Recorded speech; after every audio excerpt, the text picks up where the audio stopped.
கர்த்தருடைய பரிசுத்த நாமத்திற்கு மகிமை உண்டாகட்டும். மகிழ்ச்சியோடு வந்திருக்கிற நாம் எல்லாரும் ஒரு அல்லேலூயா சொல்லுவோமா? தோல்வியோடு வந்திருக்கிற நாம் எல்லாரும் ஒரு அல்லேலூயா சொல்லுவோமா? மூக்குத்தி என்னைக்கு கேட்டுறோமோ அன்னைக்கு தான் சத்தம் மாறும். கர்த்தருடைய பரிசுத்தமுள்ள நாமத்திற்கு மகிமை உண்டாகட்டும். பேசக்கூடாது. கடந்த நாட்களிலே சிந்தித்த காரியங்களை நாம் இப்பொழுதும் சிந்தனைக்குள் கொண்டு வருவோம். கடந்த வாரத்துக்கு முந்தின வாரத்தில் கர்த்தருக்கு முன்பாக நிற்கிற நான் என்கிற காரியங்களை குறித்து எலியாவை குறித்து சிந்தித்தோம். கடந்த வாரத்தில் ஜெபமும் அதன் விளைவும் என்கிற காரியங்களை சிந்தித்தோம். இந்த நாட்களிலே 1 ராஜாக்களின் புத்தகம் 17வது அதிகாரம் 2வது வசனத்தை ஜெபத்திற்கு நேராக நாம் எடுத்துக்கொள்வோம். பின்பு கர்த்தருடைய வார்த்தை அவனுக்கு உண்டாயிற்று. அதுக்கு முன்னால வரைக்கும் நீங்க படிச்சு பார்த்தீங்கன்னா இயற்கைக்கு மேலான ஒரு வல்லமையை அவன் வெளிப்படுத்துகிறான். இயற்கைக்கு மேலான ஒரு சக்தியை வெளிப்படுத்துகிற ஒரு ஜெபத்தை ஏறெடுக்கிறான். ஒரு அறிக்கையை செய்கிறான். என்னுடைய வார்த்தையின்படி அன்றி மழையும் பனியும் பெய்யாதிருக்கும். கருத்தாய் ஜெபித்தான்னு உங்கள்கிட்ட சொன்னேன். கருத்தாய் என்கிற பதத்திற்கு ஆண்டவருக்கு எது விருப்பமோ அந்த விருப்பத்தின்படி அவன் ஜெபித்தான் என்கிறதை நாம் சிந்தித்தோம். இந்த முதல் வசனத்திற்குள்ளேயே ஒரு பெரிய பிரகடனத்தையே அவன் உருவாக்கிட்டான். எலியா தீர்க்கதரிசி உண்டாக்கி விட்டான். வானம் பூமி எல்லாவற்றுக்கும் மேலான அதிகாரத்தை அவன் செயல்படுத்துகிறான். வானத்தையும் கட்டுகிறான், பூமியையும் கட்டுகிறான். அப்படிப்பட்ட ஒரு மேலான ஒரு காரியத்தை அவனுடைய நாட்களிலே அவன் கொண்டு வருகிறான். அதை நாம் சிந்திக்கிறோம், சிந்தித்து பார்க்கிறோம். அது நமக்கு நன்றாகவே புரிகிறது. அன்பானவர்களே, இரண்டாவதாக பின்பு கர்த்தருடைய வார்த்தை அவனுக்கு உண்டாயிற்று. இந்த ஒரே ஒரு பதத்துக்கு அவன் ரொம்ப நாள் ஜெபித்தான். ரொம்ப நாள் அவன் ஜெபித்து வானத்தையும் பூமியையும் சகல அதிகாரங்களையும் அவன் கண்ட்ரோல் பண்ணி ஜெபித்ததற்கு பிறகுதான் ஆண்டவர் அவனை நடத்த ஆரம்பிக்கிறார். நல்லா ஜெபிக்கிறவங்க, கர்த்தருக்கு பிரியமாய் ஜெபிக்கிற ஜெபத்தை உடையவர்கள் தோல்வியை அடைவதில்லை. எல்லாரும் ஒரு அல்லேலூயா சொல்லுவோமா? நிமிர்ந்து உட்கார்ந்து ஒரு அல்லேலூயா சொல்லுங்க பாப்போம். பக்கத்தில் இருக்கிறவங்க கையை பிடிச்சு சொல்லுங்க. நல்லா ஜெபிக்க ஆரம்பிச்சோம்னா கர்த்தர் நம்மோடு பேச ஆரம்பிப்பார். ஆண்டவருக்கு பிரியமான ஜெபம் எங்கே இருக்கிறதோ இயற்கைக்கு மேலான வல்லமையை அங்கே நாம் காண முடியும். ஆண்டவருக்கு எது பிரியமான ஜெபமோ அது இயற்கைக்கு மிஞ்சினதாகவும் இருக்கும், பூமிக்கு உரியதாகவும் இருக்கும். ஆனால் நாம் அதை ஜெபிக்க ஆரம்பிக்கும் பொழுதே, ஆண்டவருடைய கரத்தில் ஒப்பு கொடுத்து ஜெபிக்க ஆரம்பிக்கும் பொழுதே கர்த்தர் அதற்குரிய ஒரு வல்லமையை கண்டிப்பாக வெளிப்படுத்த ஆரம்பித்து விடுவார். கர்த்தருடைய வார்த்தை அவனுக்கு உண்டாயிற்று. எலியா என்கிறவன் காத்து கோத்திரத்தை சார்ந்தவனாக இருக்கலாம். ஏன்னா அவன் அந்த காத்து கோத்திரத்தை சார்ந்த அந்த பகுதியில் தான் அவன் குடியிருக்கிறான். அவன் திஸ்பியன் என்கிற ஒரு பகுதியிலே தான் அவன் இருக்கிறான். அவனுடைய தாய் தகப்பனை குறித்து எந்த தகவலும் இல்லை. அந்த தேவனுடைய மனிதன் திஸ்பியன் என்று வேதம் சொல்லுகிறது. கடந்த நாட்களில் சொன்ன திஸ்பியன் என்று சொன்னாலே புகலிடம், ஆதாரம், சிறையிருப்பு, கைதிகளை நீ நடத்துவாய், குடியிருப்போர், அந்நியன், இப்படி பல பதங்கள் அதற்கு இருக்கிறது. திஸ்பியன் சொன்ன என்ன அர்த்தம்? புகலிடம். இவனே ஒரு புகலிடமாய் இருந்திருப்பான் என்று பரிசுத்தவான்கள் சொல்லுகிறார்கள். புகலிடமான ஒரு அடைக்கல பட்டணத்திலே இவன் இருந்திருக்கலாம் என்று சொல்லுகிறார்கள். எனக்கு அன்பானவர்களே, ஒலிம்பியன் என்றால் திருப்பி அடிப்போன் என்ற ஒரு பதமும் இருக்கிறது. இவன் இயற்கைக்கு மிஞ்சின அல்லது உலகத்திற்குரிய வல்லமைகளுக்கு மிஞ்சினவர் ஒரு மனுஷனாகவும் அவன் இருக்கிறான். அன்பானவர்களே, கிட்டத்தட்ட யோர்தானிலிருந்து 25 கிலோமீட்டர் பக்கத்தில் இருக்கிற கேரித் ஆற்றுக்கும் பக்கத்தில் ஆண்டவர் சொல்றார், நீ அங்கே போய் தங்கிடுன்னு சொல்லிடுறார். ஒரு நிலையை சொல்லுங்க பார்ப்போம். எங்க போய் தங்குன்னு சொல்றாரு? ஆண்டவர் இயற்கைக்கு மிஞ்சின ஒரு வல்லமையை அவளுக்குள்ளே கொடுக்கிறார். கொடுத்து ஜெபிக்க ஆரம்பித்த உடனே கர்த்தருடைய வார்த்தை அவனுக்கு உண்டாயிற்று. என்ன வார்த்தை வருகிறது? நீ அந்த அடுத்த வசனத்தை படிங்க, 3வது வசனம். நீ விடத்தை விட்டு கீழ் திசையை நோக்கி போய் யோர்தானுக்கு நேரா இருக்கிற கேரீத் ஆற்றண்டையில் ஒளித்துக் கொண்டிரு. நல்லா கவனிக்கணும். ஆண்டவர் அவனிடத்துல ஒரு காரியத்தை சொல்றார். நீ கேரீத் ஆற்றண்டையிலே போய் ஒளிந்து கொண்டிரு என்கிற ஒரு பதத்தை சொல்லுகிறார். எனக்கு அன்பானவர்களே, கர்த்தருடைய வார்த்தை அவனுக்கு வந்து அவனை அனுப்ப ஆரம்பிக்கிறார். கேரீத்துக்கு நீ போன்னு சொல்லிட்டார். எனக்கு அன்பானவர்களே, எலியாவிற்கென்று யாருமே இல்லை. ஆனால் இந்த எலியா கர்த்தரை நன்றாக நேசித்த ஒரு மனிதன். கர்த்தருக்கென்று தான் அவன் வாழ்கிறான். வேற எதையுமே அவன் பெருசா நினைக்கவே இல்லை. அவனுடைய பிறப்பு, வளர்ப்பு, எதிர்கால காரியங்கள் எதை குறித்தும் வசனம் இல்லை. ஆனால் ஒன்று மாத்திரம் அவனுக்கு தெரியும், இவன் தேவனை உயிராக நேசித்த ஒரு மனிதன், தேவனுக்காகவே வாழ்ந்தவன். இல்லை என்றால் இயற்கையின் தெய்வம் பாகால் என்று சொன்ன உடனே அதற்கு எதிரடையாக ஒரு மனிதன் கிளம்பி வானத்தையும் பூமியையும் அடைப்பானா? ஆண்டவரை நேசித்ததனாலே தான். அல்லேலூயா. கர்த்தருடைய வார்த்தை ஒரு மனிதனுக்குள்ளே எப்படி உருவாகும்? ஒரு தீர்க்கதரிசி எப்படி தீர்க்க தரிசனத்தை பெற்றுக் கொள்ளுகிறான்? ஒரு தேவ மனிதன் எப்படி தேவனுடைய சிந்தனைக்குள் வருகிறார்? ஒரு தேவனுடைய பிள்ளை ஒரு தேவனிடத்திலிருந்து ஒரு மூல பதமான ஒரு ஐக்கியமான ஒரு வார்த்தையை எப்பொழுது பெற்றுக்கொள்ளுகிறான்? எப்படி பெற்றுக்கொள்ளுகிறான்? அவனுடைய சிந்தை முழுவதும் தேவனுக்குள் இருக்க வேண்டும்.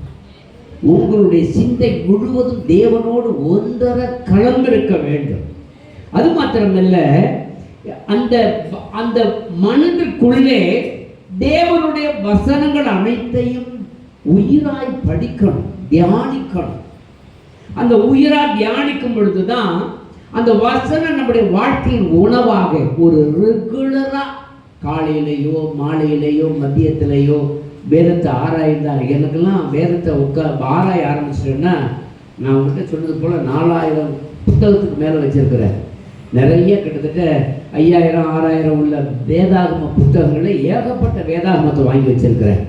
ஆங்கிலத்திலேயும் தமிழிலேயும் மற்ற மூல பதங்களிலும் உள்ளவைகளையும் ஒவ்வொரு வசனத்துக்கு இது இணையான வசனங்கள் இப்படி இருக்கிறது, இப்படி இது சொல்லப்படுது, இதனுடைய பதிவு இப்படி என்று ஆராய்ந்து பார்க்க ஆரம்பிச்சிட்டேன்னா நாள் கணக்கில் காலையில் உட்காந்தேன்னா இரவு வரைக்கும் கூட நான் நிறைய தியானம் பண்ணிக்கிட்டே இருக்கிறேன். அதில் ஒரு பெரிய சந்தோஷம் இருக்குது.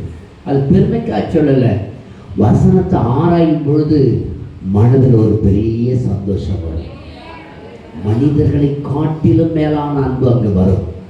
தேவன் நம்மோடு உறவாடுகிறதை அந்த வசனங்களின் ஆழத்திலிருந்தே நாம் புரிந்து கொள்ள முடியும். நல்லா அவர் உறவாடுவார். அவர் உறவாடுகிற தன்மையை நாம் புரிந்து கொள்ளும் பொழுதுதான் புரியும், இது சர்வ வல்லமையுள்ள தேவனுடைய கரம் என்று சொல்லி. அல்லேலூயா. எனக்கு அன்பானவர்களே, நம்முடைய சிந்தை முழுவதுமாகவே வசனத்திற்குள்ளே நிறைந்திருக்க வேண்டும். ஆண்டவர் சொன்னார், இயேசு கிறிஸ்து சொன்னார், சீசர்களை பார்த்து சொன்னார். அப்போஸ்தலர் 1:8 பிற்பகுதியில் படிக்கும் பொழுது, ஆகையால் நீங்கள் எருசலேமை விட்டு போகாமல், நல்லா கவனிக்கிற ஆண்டவர் வசனம் முழுசுமே நம்ம தியானிப்போமே. நீங்கள் எருசலேமை விட்டு போகாமல் என்னிடத்தில் கேள்விப்பட்ட பிதாவின் வாக்கு தத்தம் நிறைவேற காத்திருங்கள் என்று கட்டளையிட்டார். ஒன்னே ஒண்ணுதான் சொன்னார்.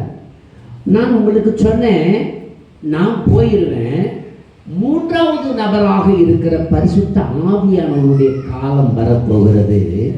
அந்த பரிசுத்த ஆவியானவர் உங்களுக்குள்ளே வந்துவிட்டால் அவர் எல்லாவற்றையும் கற்றுக் கொடுப்பார். எல்லா சத்தியங்களும் புரிந்து கொள்வீர்கள். எல்லாவற்றுக்கும் மேலான ஆசீர்வாதங்களை நீங்கள் ருசிக்க ஆரம்பித்து விடுவீர்கள் என்று சொல்லி நீங்கள் எருசலேமிலே போய் காத்திருங்கள் என்று சொல்லுகிறார். கிட்டத்தட்ட 120 பேர் கூடியிருந்து ஜெபிக்கிறார்கள். எனக்கு அன்பானவர்களே, அதில் 14வது வசனத்தை நீங்க படிச்சு பார்த்தீங்கன்னா பின்பகுதியில் எல்லாரும் கூடி இருக்கிறாங்க. இயேசுவின் தாய், இயேசுவின் சகோதரர்கள், சீசர்கள், மறைமுக சீசர்கள் எல்லாரும் முன்னாயிட்டாங்க. கிட்டத்தட்ட ஒரு 120 பேர் கூடியிருக்கிறாங்க. அவர்கள் ஒருமனப்பட்டார்கள், ஜெபத்திலே தரித்திருந்தார்கள், வேண்டுதலிலே தரித்திருந்தார்கள். இந்த 3 காரியமும் அவர்களுக்குள் கிரியை செய்யலாயிற்று. நீங்க கூட உங்க வீட்டில் உட்கார்ந்து வேதத்தை ஆராய்ந்து உங்க பிரச்சனையை சிந்திக்க கூடாது. நமக்கு தலையாய பிரச்சனைகள் நிறைய இருக்குது, நிறைய போராட்டங்கள் இருக்கிறது. அதை மாத்திரம் சிந்திக்க கூடாது. நீங்க இன்னும் நல்ல சிந்தனைகளுக்கு உட்பட வேண்டும். எப்படி? வசனத்தை சிந்திக்கணும். என்னை நானே சிந்திக்கணும். நான் ஏன் பிறந்தேன்? நான் என்ன செய்ய சித்தமாய் தேவன் வைத்திருக்கிறார்? எனக்கு தேவை உலகத்திற்குரிய காரியங்கள் மட்டுமா? நான் என்ன நோக்கத்துக்காக சிருஷ்டிக்கப்பட்டேன்? எல்லாத்தையும் சிந்திக்கணும். அப்படியே சிந்திச்சு அதுக்கு பிறகுதான் உங்களுக்கு புரியும், நான் ஒரு சைபர், நான் ஒரு புண்ணியம் இல்லாதவர், தகுதி இல்லாதவர். எனக்கு எல்லாம் ஆண்டவர் கொடுக்கிறது பெரிய காரியம் அல்ல, எல்லாவற்றையும் நான் அடைந்திருப்பது மேன்மையானதல்ல. ஆனால் நான் எதற்காக படைக்கப்பட்டேன்? எதற்காக சிருஷ்டிக்கப்பட்டேன்? என்னுடைய சிருஷ்டிப்பின் தன்மை என்ன என்பதை ஒரு மனிதன் புரிந்து கொள்ள வேண்டும். தாவீது ஒரு தடவை அபிஷேகம் பண்ணப்பட்டு விட்டான். அபிஷேகம் பண்ணப்பட்ட பிறகு அவன் சாதாரணமாக தான் தனித்திருக்கிறான். அவனுடைய சகோதரர்கள் என்ன செய்கிறார்கள்? அவனை ஆடு மேய்க்க அடிச்சுட்டாங்க. அப்பா அம்மாவுமே அடிச்சு விட்டாங்க. ஆனால் இது யாருக்கு பிடிக்கல? ஆண்டவருக்கு பிடிக்கல. ஆண்டவருக்கு இது பிடிக்கல. ஏன்னா இவனை அபிஷேகம் பண்ணுவது எதற்காக? ராஜாவாக அபிஷேகம் பண்ணினார், தன் ஜனங்களை நடத்துவதற்காக அபிஷேகம் பண்ணினார். ஆனால் இவன் அந்த வேலையை செய்யாமல் ஆடுகளை மேய்க்க போகிறார். ஆடுகளை மேய்க்கிறார். ஆண்டவர் அநேக ஆலோசனைகளை பாடல்களாக கொடுக்கிறார். எல்லாவற்றையும் பாட ஆரம்பிக்கிறார், எல்லாவற்றையும் எழுத ஆரம்பிக்கிறார், எல்லாவற்றிலையும் ஆண்டவரோட ஒன்றரை கலந்திருக்கிறார். அந்த சமயத்தில் ஒரு சின்ன பிரச்சனை தேசத்தில் என்றைக்கும் இல்லாமல் கோலியாத் என்கிற ஒரு பெலிஸ்தியன் தலைமையில் ஒரு பெரிய படை வந்து இஸ்ரவேல் ஜனங்களை அழிப்பதற்காக வந்து நிற்கிறது. அந்த கோலியாத் வெளிப்படுகிற பொழுதெல்லாம் இவர்கள் ஓடுகிறார்கள். அபிஷேகம் பண்ணப்பட்ட சவுல் அதை மேற்கொள்ள முடியவில்லை. ஏனென்றால் அவனுக்குள்ள அசுத்தாவி வந்துருச்சு. அந்த அபிஷேக ஆவி வெளியில் போயிட்டார். இப்போ இந்த அபிஷேகம் எங்கே இருக்குதுன்னா தாவீதுக்குள்ளே இருக்குது. கொஞ்சம் கவனிக்கிற, யாரும் பேசக்கூடாது. அந்த அபிஷேகம் தாவீதுக்குள்ளே இருக்கிறது. அப்பா கூப்பிடுறார், உன் அண்ணன் 3 பேரும் படைக்கு போயிருக்காங்க, அவங்கள போய் நலம் விசாரிச்சுட்டு வா. பைத்தம்பருப்பு பாலடை கட்டி எல்லாவற்றையும் போய் கொடுத்து நலம் விசாரித்து வா. அதே மாதிரி போகிறான். போய் அந்த பொருள்களை சேரிக்கிற ஆட்களை கொடுக்கிறான். அப்பொழுது ஒரு சத்தம் வருகிறது, இஸ்ரவேலின் தேவன் தூஷிக்கப்படுகிறார், இஸ்ரவேலின் படைகள் தூஷிக்கப்படுகிறது, இஸ்ரவேலர்களை தூஷிக்கிறான், நீங்கள்லாம் ஒரு நாய் என்ற பதத்தோடு சொல்லுகிறான். அந்த சத்தத்தை கேட்டு பார்க்கிறான். அங்கே பார்க்கிறது அந்த பெரிய காரியம் அல்ல, பெரிய படை தளபதி அல்ல. அங்கே இருப்பது இயற்கை. மழை பெய்கிறது, பனி பெய்கிறது, இது முக்கியம் அல்ல. எனக்குள் இருக்கிற அபிஷேகம் அந்த மழையை நிறுத்துவது, அந்த பனியை நிறுத்துவது. எனக்குள் இருக்கிற அபிஷேகம் அந்த பெலிஸ்தியருடைய தலைவன் கோலியாத்தை கொன்று போடுவது. இதுதான் எனக்குள் இருக்கிற அபிஷேகம். இந்த அபிஷேகம் எனக்குள் மாத்திரம் இருக்கிறது. அண்ணன்களை பார்த்து விட்டு, ஏன் இப்படி கத்துறா, இதை பார்த்துட்டே நீங்களாம் பயப்படுறீங்க? அவன் சொல்றான், ஐயோ அவன் எவ்வளவு பெரிய படைவீரன். அப்படி அல்ல, அபிஷேகம் பண்ணப்பட்ட நம்முடைய ஜனங்களை, நம்முடைய தேவனை தூஷிக்கிறான். அவன் பெரிய ஆள் கிடையாது. அவனுக்குள் இருந்த அந்த அபிஷேகம் அவனை நடத்த ஆரம்பிக்கிறது. அது 5 கூழாங்கற்களை எடுக்க ஆரம்பிக்கிறது. அந்த 5 கூழாங்கற்களிலே ஒரு கல் தெரிந்து கொள்ளப்பட்டது. அந்த தெரிந்து கொள்ளப்பட்ட கல்லை எடுத்து எதிரியினுடைய சிந்தனையை பார்த்து அடிக்கிறான். எதிரி விழுந்து விடுகிறான். என கண்பார்வர்களே, நம்முடைய தரிசனம், நமக்குள் இருக்கிற தரிசனமானது ஆண்டவருடைய மெய் சித்தத்தை வெளிப்படுத்தக்கூடியதாக இருக்கிறது. ஆண்டவர் என்னை குறித்து என்ன நினைக்கிறார், என்ன சிந்திக்கிறார், என்ன செய்கிறார். அப்போஸ்தலர் 2வது அதிகாரம் 2வது வசனம் சொல்லுகிறது, அப்பொழுது பலத்த காற்றடிக்கிற முழக்கம் போல வானத்திலிருந்து சடுதியாய் ஒரு முழக்கம் உண்டாகி அவர்கள் உட்கார்ந்திருந்த வீடு முழுவதும் நிரப்பிற்று. அவர்கள் உட்கார்ந்திருந்த வீடு முழுசு என்னாச்சு? நிரப்பிற்று. எனக்கு அன்பானவர்களே, தேவனுடைய சிந்தை, அந்த தேவனுடைய சிந்தனையில ஏன் சிந்தையும் இணையணும். இந்த 2 இணைஞ்சிருச்சுன்னா கவலை போயிடும். ஒரு புதிய தரிசனம் அங்கே வெளிப்பாடாக வர ஆரம்பிக்கும். அல்லேலூயா. எனக்கு முன்னால இருக்கக்கூடிய பிரச்சனைகளை பெரிதாக நினைக்க கூடாது. இந்த பிரச்சனைகளை காட்டிலும் தேவனுடைய நாமத்தை இந்த பிரச்சனையில எப்படி மகிமைப்படுத்தலாம் என்பதை நான் சிந்திக்க ஆரம்பிக்கும் பொழுது கர்த்தருடைய வெளிப்பாடான வார்த்தை உள்ளே வந்து உறவாட ஆரம்பிக்கிறது. தேவனோடு உறவாட தனிமையான நேரங்களை நாம் உருவாக்கி கொள்ள வேண்டும். நிறைய பேருக்கு நல்ல நேரம் கிடைக்கும், ஆனால் அதை அவங்களால பயன்படுத்த முடியாது. ஏன்னா கவலைகளும் கஷ்டங்களும் போராட்டங்களும் வந்துவிடும். அந்த மாதிரி சமயத்தில் தேவனோடு உறவாடணும். ஒரு அழகியா சொல்லுங்க பார்ப்போம். எனக்கு நிறைய பிரச்சனை, உடல் முழுவதும் புண்ணாயிடுச்சு. அந்த சமயத்தில் என்னுடைய மனைவியின் தம்பி சிவகங்கையில் போய் 1 மாதம் வைத்திருந்தார். ஞாயிற்றுக்கிழமை தோறும் பல பிரசங்கியார்களை நான் அனுப்புவேன். நீங்கள் ஃபோன் பண்ணால் வந்துடுவாங்க, நம்ம சொன்னால் எல்லோரும் வருவாங்க. ஆனால் என்னால் அங்கே சும்மா இருக்க முடியல, படுக்க. ஆனால் ஞாயிறு தோறும் ஏதாவது செய்தே ஆகணும். அங்கே ஆராதிக்க ஆரம்பித்தார். எங்கள் மைத்துனர், அவருடைய மனைவி, பையன். ஆனால் பக்கத்தில் இருக்கிற நர்ஸுகள் மற்றவர்கள் எல்லாம் ஜெபிக்க வந்தாங்க. அவங்களோடு உறவாட ஆரம்பித்தேன். அவர்களுக்குள் இருக்கிற பிரச்சனைகளை களையக்கூடியதாக பல வார்த்தைகளை கர்த்தர் கொடுத்தார். சும்மா இருக்கும் பொழுது ஆண்டவரோடு உறவாடுகிறதற்கு நேரம் எனக்கு அதிகமானது. வசனங்களை அதிகமாக எழுத ஆரம்பித்தேன். நிருபங்களிலிருந்து கூட நிறைய ஆண்டவருடைய வார்த்தைகள் வெளிப்பாடுகளை கர்த்தர் கொடுத்தார். அவைகள் எல்லாம் எனக்கு சந்தேகமானதை தனித்தும் எனக்கு புரிந்ததை தனித்தும் எழுதி அதை சிந்திக்க ஆரம்பித்த பொழுது நிறைய வெளிப்பாடுகளை கர்த்தர் கொடுத்தார். உங்களுடைய வாழ்க்கையில் பிரச்சனைகள், போராட்டங்கள், பலவீனங்கள் வருகிற பொழுது தேவனோடு உறவாடுவதற்கு நீங்கள் ரட்சிக்கப்பட்டிருந்தால் நேரம் நிறைய கிடைக்கும். அதை நீங்கள் பயன்படுத்த ஆரம்பிக்கணும். ஒரு அழகியா சொல்லுவோமா? அன்பிற்குரியவர்களே, நீங்கள் அதை பயன்படுத்த ஆரம்பிக்கணும்.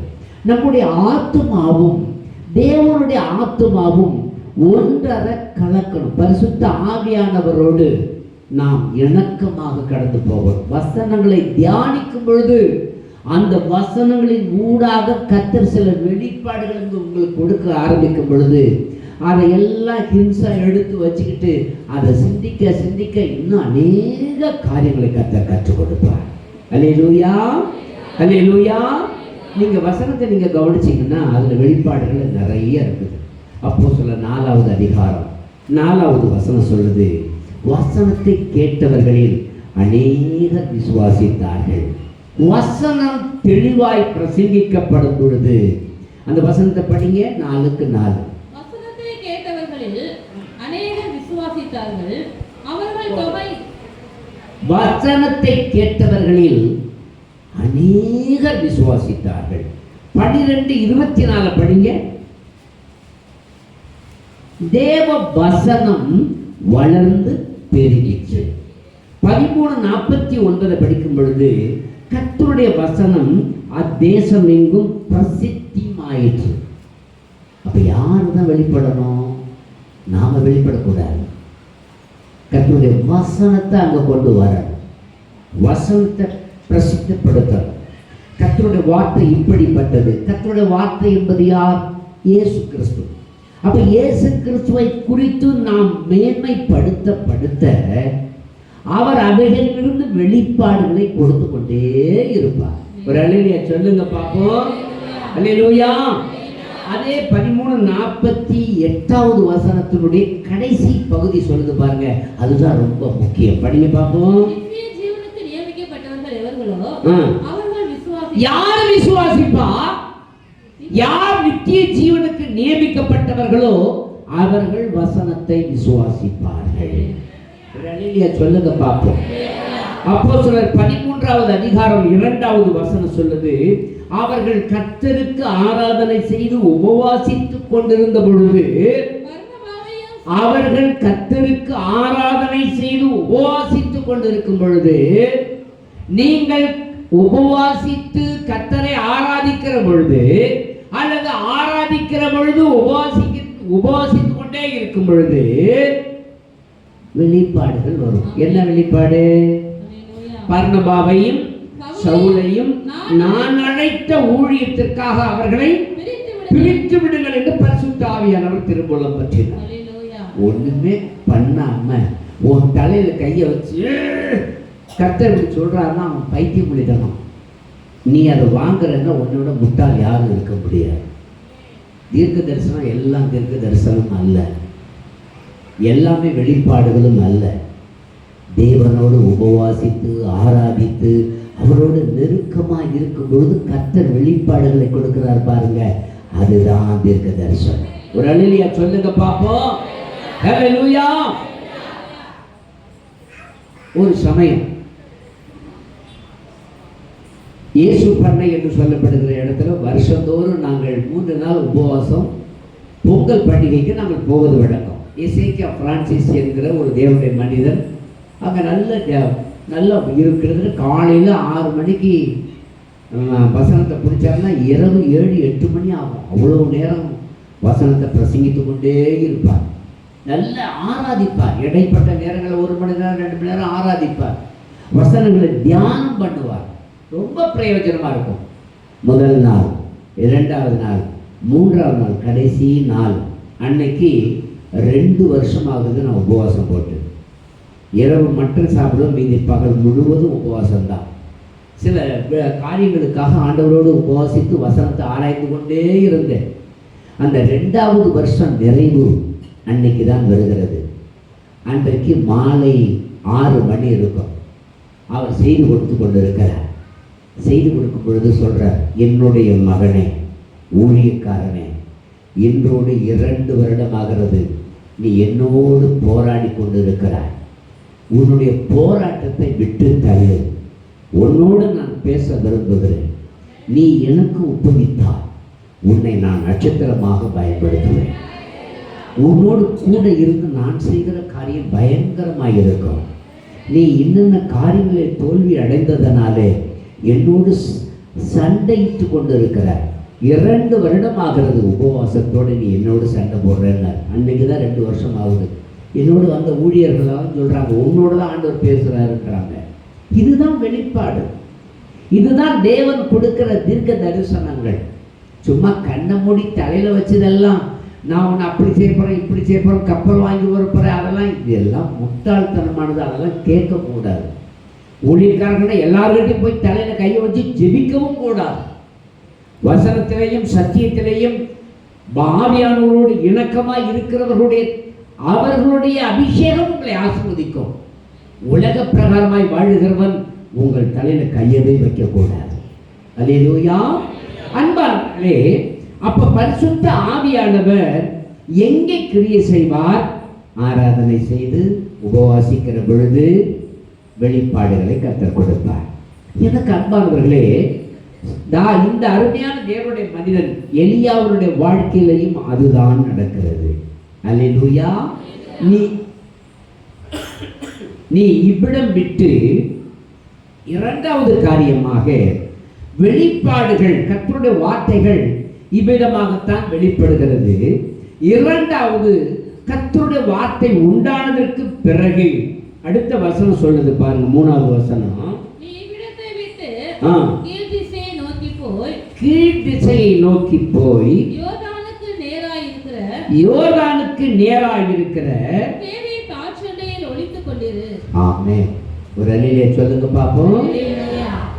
கேரீத் ஆற்றண்டையில ஒளிந்து கொண்டிரு. ஒளிந்து கொண்டிரு என்பதை ஆங்கிலத்தில் கேஎம் ஸ்டடி பைபிளில் படிக்கும் பொழுது அங்கே போய் உன்னை மறைத்து கொண்டிரு என்கிற ஒரு பதம் சொல்கிறது. யோர்தான் மேலிருந்து இறங்கி வருகிற நதி. இந்த யோர்தான் 3 விதமான மலை சிகரங்களோடு இணைந்த பகுதியில் உற்பத்தி ஆகிறது. முதலாவது எர்மோன் மலையிலே உண்டாகிற முதல் ஊற்றிலிருந்து அந்த யோர்தான் உருவாகிறது. அடுத்ததாக பக்கத்தில் இருக்கிற தான் தேசத்தில் உள்ள இன்னொரு ஊற்றிலிருந்தும் அது உருவாகிறது. மூன்றாவது செசரியா பிலிப்பியில் இருக்கிற கெபியில் உள்ள ஒரு ஊற்றிலிருந்தும் அந்த நீரூற்று உருவாகிறது. 3 விதமான நீரூற்றுகளிலிருந்து உருவாகிறது. பிரதானமாய் எர்மோன் என்கிற மலையிலிருந்து உற்பத்தி ஆகுவதே இந்த நீரூற்று. அதுதான் பிரவாகித்து மலையிலிருந்து இறங்கி வருகிறது. எர்மோன் என்று சொன்னால் பரிசுத்தம் என்று சொல்லி அர்த்தம். இந்த நீரூற்றுகளிலிருந்து உருவாகிற மேலிருந்து இறங்கி வருகிற அந்த யோர்தான் நதியிலே பல கிளையாறுகள் இருக்கிறது. யாபோக்கு நதி இருக்கிறது. அந்த யாபோக்கு நதியிலே தான் யாக்கோப்பு கர்த்தரோடு போராடி ஆசீர்வாதங்களை பெற்றுக் கொள்கிறார். இந்த இடத்துல பார்க்கும் பொழுது இன்னொரு சிற்றாறு ஒன்று வருகிறது. அதாவது திஸ்பிக்கும் சற்று மேலே, திஸ்பிக்கு மேலே இருக்கிற அந்த யோர்தான் நதி பகுதியிலிருந்து ஒரு ஆறு, சின்ன ஆறு ஒன்று புறப்பட்டு போகுது. அந்த ஆற்றினுடைய பெயர் கேரீத். என்ன பேரு? கேரீத். கேரீத்துன்னா என்ன அர்த்தம்னா வெட்டு, துண்டு பண்ணு, அகழ் வெட்டு, வேறு பிரித்தல், கணவாய், மழையாய் இருக்கிறது என்று 6 விதமான பொருள்கள் அதில் இருக்கிறது. வேறு பிரித்தல், கணவாய் என்பது அதற்கு ஒரு பெயர். ஒரு சபையில் இருக்கிற ரட்சிக்கப்பட்ட தேவனுடைய பிள்ளைகள், கர்த்தருடைய வார்த்தையின் வெளிப்பாடை பெற்ற தேவனுடைய பிள்ளைகளுக்கு கர்த்தர் சொல்லுகிற முதல் பதம் என்ன தெரியுமா? நீ போய் கேரீத் ஆற்றண்டையில கணவாயில மறைந்து. அந்த இடம் எது என்றால், ஞானம் பிளஸ் ஞானம் பெற்ற நீங்கள் சபையிலே போய் வேறு பிரிக்கப்பட்டு வாழு அப்படின்னு அர்த்தம். அர்த்தம் என்ன? வேறு பிரிக்கப்பட்டு நீ வாழ வேண்டும். அந்த எலியாவிடத்தில் கர்த்தர் சொன்னார், நீ போய் கேரீத் ஆற்றண்டையிலே உன்னை ஒளித்துக் கொண்டிரு, மறைந்திரு. சபையை பார்த்து தேவன் சொல்லுகிறார், நீ வேறு பிரிக்கப்பட்ட ஒரு பாத்திரமாக, உலகத்தை விட்டு பிரிக்கப்பட்ட ஒரு பாத்திரமாக, தேவ சமூகத்திலே காணப்படக்கூடிய ஒரு பாத்திரமாக தேவனோடு தனித்து போய் தங்கி இருக்க நான் உன்னை அனுப்புகிறேன் என்று சொன்னால், நீ உலகத்தோடு சேர்ந்து நின்னா எப்படி கர்த்தருடைய வார்த்தை உனக்கு உண்டாகும்? கையில் பணம் கிடைச்சா தண்ணி, கையில் பணம் கிடைச்சா உலகம், கையில் பணம் கிடைத்தால் இஷ்டம். ஞாயிற்றுக்கிழமை சபை அல்ல. உன்னை உலகத்தை விட்டு பிரித்து கொண்டு வா. உலகத்தை விட்டு வெளியில வா. வெளியில வந்த பிறகு நீ அங்கேயே இருக்கணும். சபையில இருக்கிற நீ வெளிப்பாடுகளை பெற்ற ஒரு புருஷனாக நீங்கள் மாறும் பொழுது கர்த்தர் உன்னை ஆசீர்வதிக்க ஆரம்பிக்கிறார். வெளிப்பாடுகளை பெற்ற ஒரு மனுஷன், அபிஷேகத்தில் நிரம்பின ஒரு மனுஷன், ஆசீர்வாதமான ஆவிக்குரிய நிலைமையில கர்த்தர் உன்னை நடத்துற பாதைக்கு நீ விட்டு கொடுக்கணும். ஒவ்வொரு வேளையும் காக்கா வந்து கொடுக்கணும், காக்கா கொடுக்கும். ஒவ்வொரு வேளையும் உனக்கு ஆகாரம் வேணும்னா விசுவாசத்தோடு நீ நடக்கணும். நேர்மை இல்லாம நடந்தா எனக்கு பணம் கிடைக்காது நினைச்சீங்கன்னா நீ விசுவாசி அல்ல, வேறு பிரிக்கப்பட்டவன் அல்ல. உனக்கு கொடுக்கப்பட்ட பாதையில் நீ சரியா ஓடினா காலையில காக்கா வரும், மாலையில காக்கா வரும். அது வாயில என்னென்ன வரும்? அப்பம் வரும், வறுத்த கறி துண்டுகள் வரும். வசனம் சொல்லுது, ஆண்டவர் சொன்னார். அவன் போய் உட்கார்ந்தான் பாருங்க. நீங்க சபையில் உட்கார மாட்டேங்கிறீங்க, சபையில் இருக்க மாட்டேங்கிறீங்க, விசுவாசத்தில் நிற்க மாட்டேங்கிறீங்க. விசுவாசத்தில் நிற்கக்கூடாத அளவுக்கு உலகம் உங்களுக்குள்ளே நிரம்பி இருக்கிறபடியினாலே அதற்கு முதலிடம் கொடுக்கிறீர்களே ஒழிய தேவனுக்கு முதலிடம் கொடுக்கவில்லை. அல்லேலூயா, அல்லேலூயா. அருமையான அண்ணன் இயேசு பிரகாசம் ஒரு அருமையான பாட்டு பாடியிருக்கார்.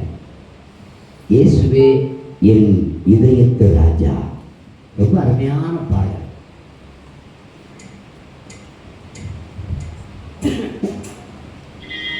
சரி, விசுவாச கப்பல் ஒன்று செல்லுகின்றது.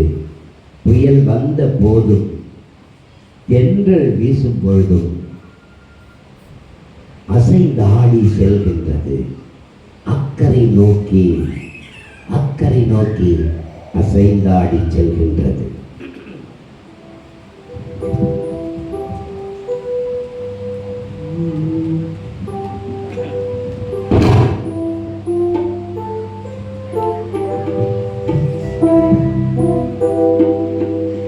Hallelujah, hallelujah, hallelujah, hallelujah, hallelujah, hallelujah, hallelujah, hallelujah.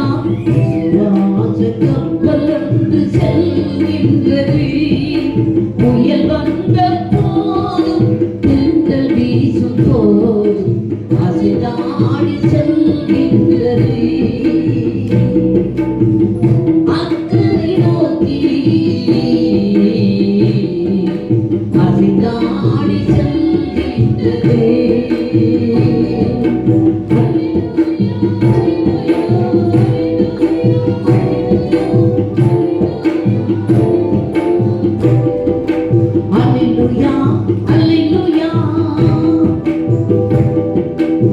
பரந்த சமுத்திரத்தில் செல்கின்றது. பரந்த சமுத்திரத்தில் செல்கின்றது. பார சுமையோடு செல்கின்றது. பரந்த சமுத்திரத்தில் செல்கின்றது. பார சுமையோடு செல்கின்றது.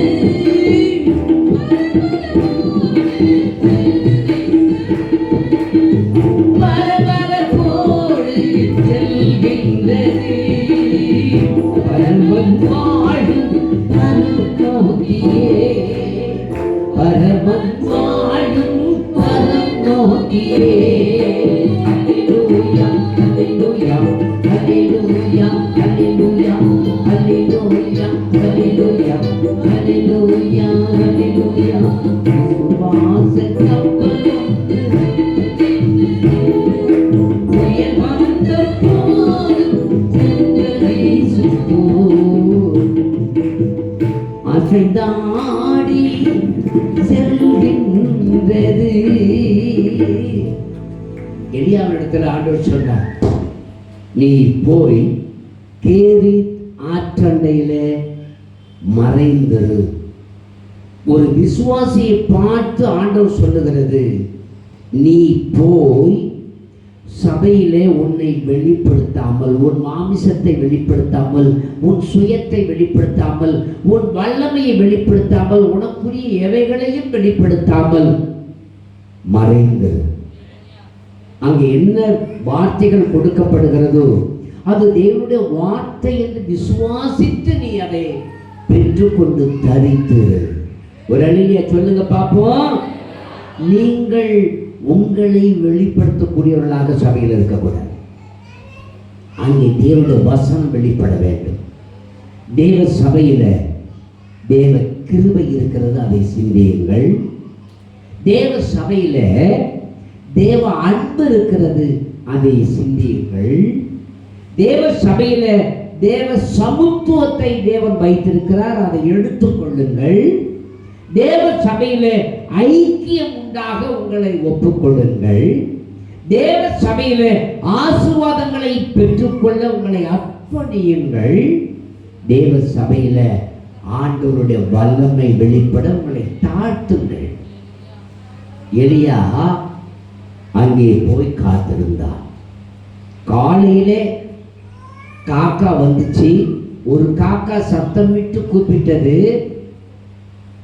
இன்னொரு காக்கா அப்பத்தை எடுத்து வந்தது. வெறும் அப்பத்தை சாப்பிட உன்னால முடியாது. வறுத்த கறி, டேஸ்டான கறியை இன்னொரு காக்கா கொண்டு வந்துச்சு. எலியா அதை உட்கொண்டார். நினைச்சு பார்த்துருக்கீங்களா? அருமையான அப்பாவுடைய மாமா பாஸ்டர் அர்னால்டு சார்லஸ் எங்க பாட்டி இறந்துட்டாங்க. அவங்களுடைய சித்தப்பார் பையன். எங்க பாட்டி அவங்க அப்பா நாகையனுக்கு ஒரே மகள். இரண்டாவது சார்லஸ் என்கிற ஒரு தேவனுடைய மனிதன் இருந்தார். அவர் மிலிட்டரியில் போய் மெட்ராஸில் செட்டில் ஆயிட்டார். அவருக்கு 5 பெண் பிள்ளைகள், 2 ஆண் பிள்ளைகள். மூத்தவருக்கு ஒரே மகள், எங்க அப்பாவுடைய அம்மா. இளையவருக்கு 2 ஆண் பிள்ளைகள், 5 பெண் பிள்ளைகள். அவர்கள் சென்னையில் செட்டில் ஆயிட்டாங்க. அதுல மூத்த பையன் பேர் அர்னால்டு சார்லஸ். அவர் ரயில்வேல சீனியர் என்ஜினியராக இருந்து ரிசைன் பண்ணிட்டு பிரபல தேவனுடைய மனிதன் ஜீவானந்தம் அவர்களோடு இணைந்து ஊழியம் செய்து கொண்டிருந்தார்கள். ஒரு சம்பவத்தை அவர்கள் சொன்னது இன்னும் என் மனதில் நின்று கொண்டிருக்கிறது. அவருடைய மனைவி டென்ஷனாக இருப்பாங்களா அடிக்கடி. அவங்க சொன்னாங்களா, உங்கள் இஷ்டத்துக்கு வேலையை ரிசைன் பண்ணிட்டீங்க, வேலையில் இருந்துக்கிட்டே நீங்கள் என்ன செய்யலாம், ஊழியம் செய்யலாம். கர்த்தர் என்ன வேலையை ரிசைன் பண்ண சொன்னார், நான் ரிசைன் பண்ணிட்டேன், அதுக்கெல்லாம் நீங்கள் சாட்சியம் சொல்லாதீங்க, திட்டாதீங்கன்னு சொல்லிட்டு அவர்கள் மனைவி இடத்துல சொல்லுவார். ஒரு ஞாயிற்றுக்கிழமை ஆராதித்து விட்டு வீட்டுக்கு வந்தால் அரிசி இல்லை, பருப்பு இல்லை, மீன் இல்லை, ஒன்றும் கிடையாது. ஒரே குழப்பம் வீட்டில். மனைவி ஒரு பக்கம் திட்டுகிறார்கள். அவருக்கு 4-5 பெண் பிள்ளைகள், 2 ஆண் பிள்ளை. அவங்கெல்லாம் ஒரு பக்கம், அப்பா என்னப்பா பசிக்குதுப்பா, எங்களுக்கு வேணும்ப்பான்னு கேட்குறாங்க. இவர் வாயை திறக்க மாட்டார், டென்ஷன் பண்ணுற ஆவார். வெளியில் ஒரு தோட்டத்தில், பெரிய தோட்டம், கில்ஹால்ங்கிற ஒரு தோட்டத்தில் அவங்களுடைய சின்ன வீடு, வாசல் உட்கார்ந்துருக்கிறார். வேதத்தை படிக்கலான்னு உட்கார்றார். ஒரு காக்கா வந்து வாசலில் நின்றுட்டு கத்திக்கிட்டே இருக்குது. இவருக்கு கோபம் தாங்க முடியல. அப்போ ஆவியார் சொன்னாரா, நீ பொறுமையாக இரு மகனை, அவசரப்படாத, டென்ஷன் ஆகாத.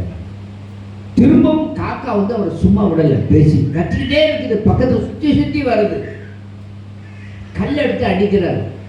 வீட்டுக்கு போனா அந்த அம்மா அவ்வளோ டார்ச்சர் பண்றா. இங்கே உக்காந்தா நீ கத்துற, எனக்கு நிம்மதியே இல்லைன்னு வேதனை பட்டுக்கிட்டு இருக்க. அந்த காக்கா என்ன பண்ணுச்சு, பயங்கரமா கத்த ஆரம்பிச்சிச்சு. கத்திட்டு இவர் மேல கழிஞ்சிட்டு ஏதோ ஒரு பொருளை இவர் மூஞ்சுக்கு நேரம் வீசிட்டு அது பக்கம் போயிட்டான்.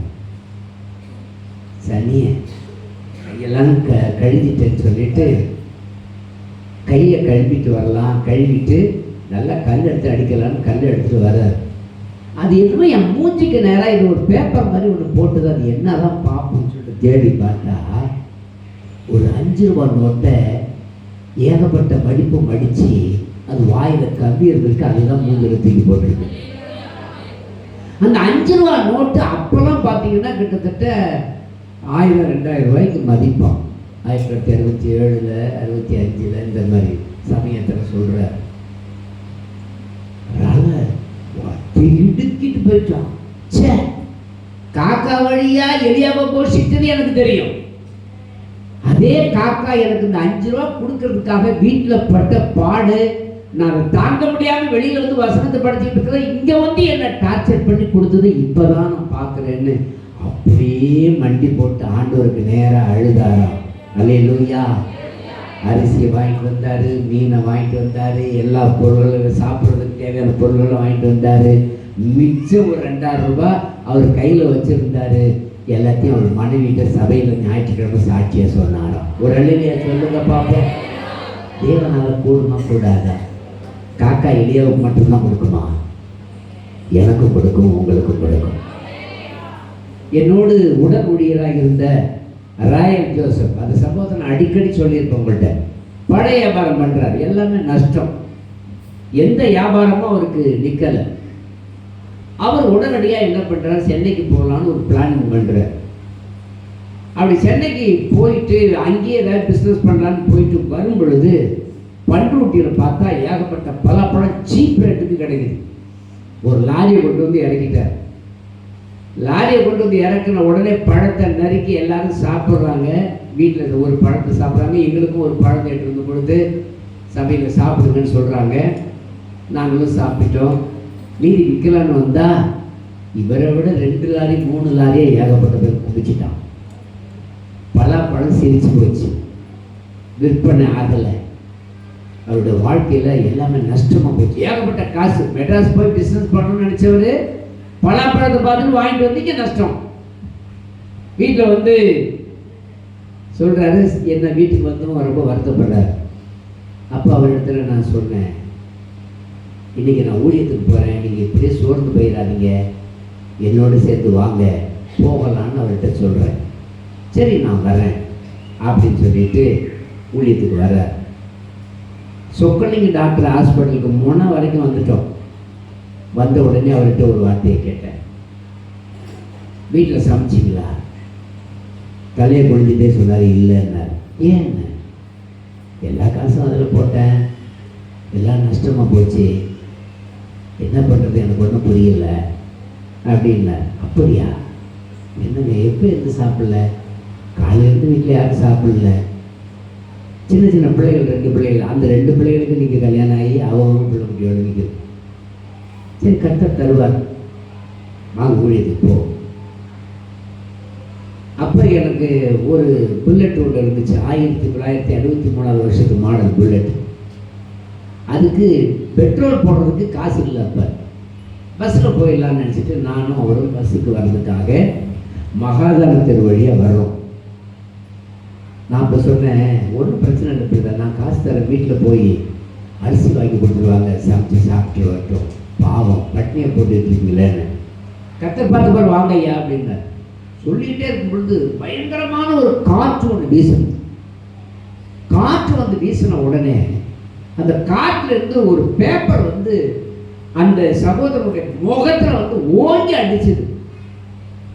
என்ன முகத்தில் அடிக்குதுன்னு பார்த்தா புத்தம் புது 20 ரூபா நோட்டு, பின் கூட அதில் இல்லை, புது நோட்டு. ஆண்டவரே அச்சடிச்சு போட்டாரா என்னன்னு தெரியல, ஆண்டவருக்கு தான் நினைச்சோம். அவர் முகத்தில் வந்து அடிக்குது. அந்த ரூபாயை பார்க்குறார். ஐயா என்ன அது ஆச்சரியமாக இருக்கு, இருங்க நான் கடைக்கு போயிட்டு வரேன்றார். ஏன்னு கேட்டேன், அதில் 2 ரூபா உங்கள் காசு இருக்குல்ல, தேவ ஆண்டவருடைய காசு இருக்குயா, அதை பிரித்து கொடுத்துட்றேன்றார். ஆண்டவர் பார்த்து பாரு வாங்குங்க, வீட்டில் நான் ஒரு சைக்கிள் எடுத்து தரேன், போய் வீட்டில் போய் என்ன செய்யுங்க, பணத்தை கொடுத்துருவாங்க, இந்த 20 ரூபா நோட்டுன்னு சொல்கிறேன். திரும்ப ஒரு காற்று அடிச்சது. அடித்து அவன் முகத்தை வந்து இன்னொரு பேப்பர் அடிக்குது. பார்த்தா அதில் 2 ரூபா. அந்த 2 ரூபாயை தூக்கி என்கிட்ட கொடுத்துட்டு 20 ரூபாய்க்கு போய் வீட்டில் அரிசி வாங்கி கொடுத்துட்டு மளிகை சாமான் வாங்கி கொடுத்துட்டு வந்தார். இப்போ 20 ரூபாய்க்கு அரிசி வாங்க முடியுமா? 60 ரூபாய்க்கு குறைச்சி ஒரு அரிசி 1 கிலோ அரிசி கூட வாங்க முடியாது. ஆமென், அல்லேலூயா. விசுவாசிகள் தேவ சமூகத்தில் கர்த்தர் நடத்தணுன்ற நிலைமையில விசுவாசத்தோட காத்தில்லாததுனால தான் நிறைய ஆசீர்வாதங்கள் இழந்து போயிட்டோம். ஃப்ரீயா கிடைக்கிறத பணத்தினால இன்னைக்கு நம்ம பெற வேண்டிய நிலைமைக்குள் தள்ளப்படுகிறோம். அன்பானவர்களே, சபையில உங்களை வெளிப்படுத்தாதீங்க, நீங்க மறைந்திருங்க. உங்களுக்குள் இருக்கிற இயேசு வெளியே கொண்டு வர நீங்கள் முற்படுங்கள். உங்களுக்குள் இருக்கிற இயேசு வெளியில வருகிற பொழுதுதான் உங்களுக்கு ஆசீர்வாதம். இதுல சந்தேகமே இல்லை. பல பேர் தங்களை வெளிப்படுத்துறதுனால அவங்களோட வாழ்க்கை நஷ்டமா போகும். ஒரு சகோதரனை சந்திச்ச சென்னையில், நல்ல ஊழியக்காரர், நல்ல பாடலாம் பாடக்கூடியவர். நான் சென்னையில் சென்று சந்தித்த பொழுது அவர் ரொம்ப வருத்தப்பட்டார்.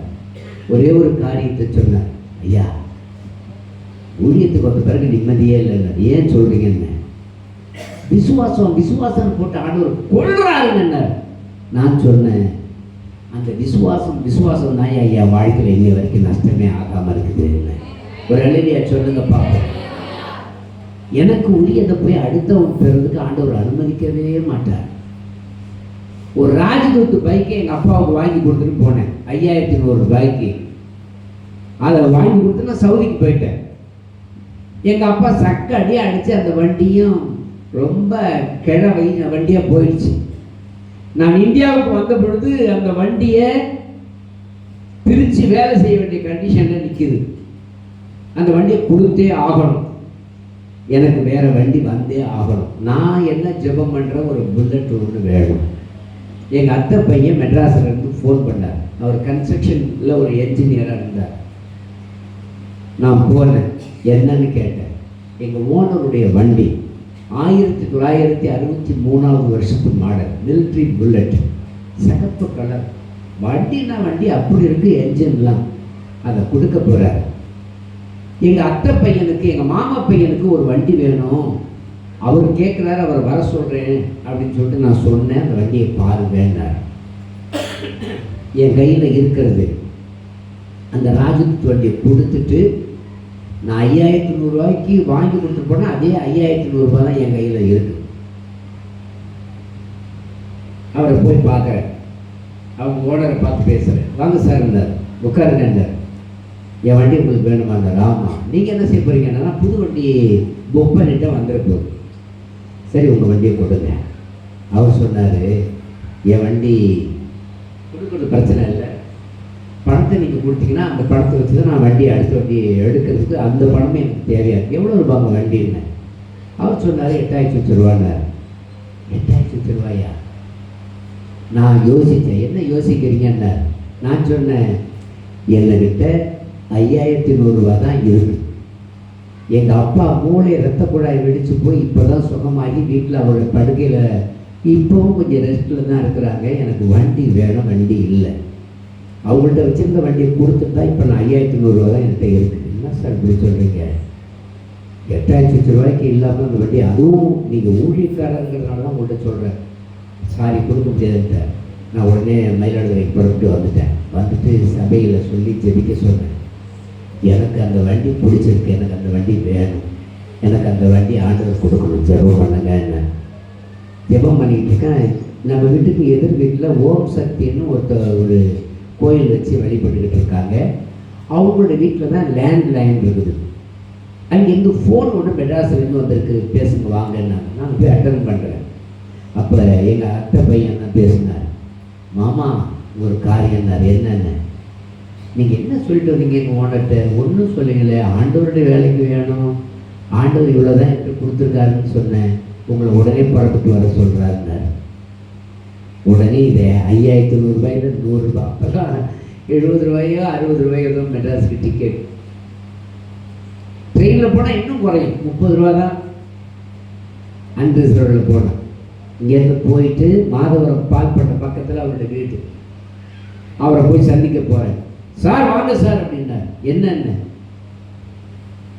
நீங்கள் சொல்கிறது உங்களுக்கே நல்லா இருக்கா, 5100 ரூபாய்க்கு தான் கொடுப்பேன்றீங்களே, எனக்கு நான் அந்த வண்டியை கொடுக்கறதுக்கு மனசே இல்லை, ஆனாலும் உங்களுக்கு தான் கொடுக்கணும்னு என் உள் மனம் தள்ளுது. என் மனைவி பிள்ளைகள் எல்லாம் அந்த சாமியார்கிட்ட கொடுத்துருங்க, தயவுசெய்து இந்த வண்டி வேணான்னு சொல்கிறாங்க. நாங்கள் 5100 ரூபாய் கொடுங்க, பரவாயில்ல. நான் அப்போ சொன்னேன், போன தடவை வந்தப்பவே நீங்கள் சொல்லியிருந்தீங்கன்னா 5100 ரூபாய்க்கு கொடுத்துருப்பேன். இப்போ 100 ரூபா செலவு பண்ணிட்டேன், 5000 தான் இருக்குன்னு 8990 சொல்கிறேன். அவர் சொன்னார், இதுலேயும் குறைச்சாலும் குறைச்சிருங்க, அந்த பணத்தை கொடுத்துட்டு வண்டி எடுத்துகிட்டு போங்கன்னார். ஒரு அழிலியா சொல்லுங்க பார்ப்போம். அந்த வண்டி தான் இன்னைய வரைக்கும் ரொம்ப நாளும் பயன்பட்டுச்சு. அந்த வண்டியில் 2 லிட்டர் மண்ணெண்ணெய் போடுவோம், 1 லிட்டர் பெட்ரோல் போடுவேன், அதுவும் உழைச்சி. ஏன் இந்த வண்டி டீசல் ஓடாதுன்னு சொல்லிட்டு 1 லிட்டர் டீசல் 1 லிட்டர் பெட்ரோல் போடுவேன், அதுலேயும் அது ஓடுச்சு. என்ன மேகமண்டலம் மாதிரி இருக்கும். முன்னாடி போகிற வண்டியெல்லாம் என்னை திட்டுவான். நான் அவர்கிட்ட சொல்ல, ஓயா ஏசாமிட்டு போய் சொல்லியாங்க. கஷ்டத்துக்கு மத்தியில் தான் ஊழியத்தை செய்தோம், விசுவாசத்திலே தான் ஊழியத்தை செய்தோம். கர்த்தருக்குள் அடங்கி இருந்தார், அவர் என்ன சொல்லுகிறாரோ அதன்படி செய்தார், நீங்கள் போஷிக்கப்படுவீர்கள், கைவிடப்படவே மாட்டீங்க. ஒரு அல்லேலூயா சொல்லுங்க பார்ப்போம்.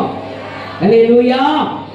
மூன்றாவதாக, அந்த ஆற்றின் தண்ணீரை குடிப்பாய், அங்கே உன்னை போஷிக்க காகங்களுக்கு கட்டளையிடுவேன் என்றார். அந்த ஆற்று தண்ணி இருக்கிற வரைக்கும் உன்னை போஷிப்பேன். அவன் ஒன்றும் கவலைப்படலை. அந்த ஆற்றினுடைய படுகைகளை எல்லாம் குறித்து படங்களை போட்டிருக்காங்க. உள்ள புகை மாதிரி இருக்கக்கூடிய இடங்கள் எல்லாம் உண்டு. அதில் போய் படுத்து தூங்குவான் போல இருக்கு. மழை தண்ணி எல்லாம் வரும். அந்த தண்ணி பளிங்கு தண்ணீர் மாறி இருக்குமா. அந்த தண்ணீரை குடிப்பான். காலையில் திருப்தியான சாப்பாடு, திருப்தியான கறி எல்லாம் கிடைச்சது. மாலையிலையும் அப்படித்தான் அவன் போஷிக்கப்பட்டான். ஆற்றின் தண்ணீரை குடித்து கொண்டே இருந்தான். ஒரு அணிலே சொல்லுங்க பார்ப்போம். ஒவ்வொரு விசுவாசியும் ஆண்டவரோடு இணக்கமாக செல்லுகிற பொழுது தோல்வி என்பது அவர்களுக்கு கிடையாது. தண்ணீர் என்பது பரிசுத்த ஆவியானவரை குறிக்கிறது. ஆவியானவருடைய அபிஷேகத்துல நிரம்பி இருக்கிற சபையில போய் தங்கு. கண்ணை மூடி தலையில கைய வச்சு தீர்க்க தரிசனம் சொல்றதெல்லாம் அபிஷேகம் அல்ல. தேவனுடைய ஆவியானவர் வெளிப்பாடுகளை வசனங்களின் வழியாய் கொடுப்பார். இந்த வசனத்தை சிந்திக்கிற ஒரு மனிதன், வசனத்தோடு ஒன்றி இருக்கிற மனிதன் அபிஷேகத்தையும் குறைவாய் நினைக்க மாட்டான். அல்லேலூயா, அல்லேலூயா. ஒரு சம்பவத்தை நான் உங்களுக்கு சொல்லக்கூடும். 1 நாளாகமத்தின் புத்தகம் 20வது அதிகாரம் 12வது வசனத்தை எடுத்து படியுங்கள். 1 நாளாகமம் 20:12.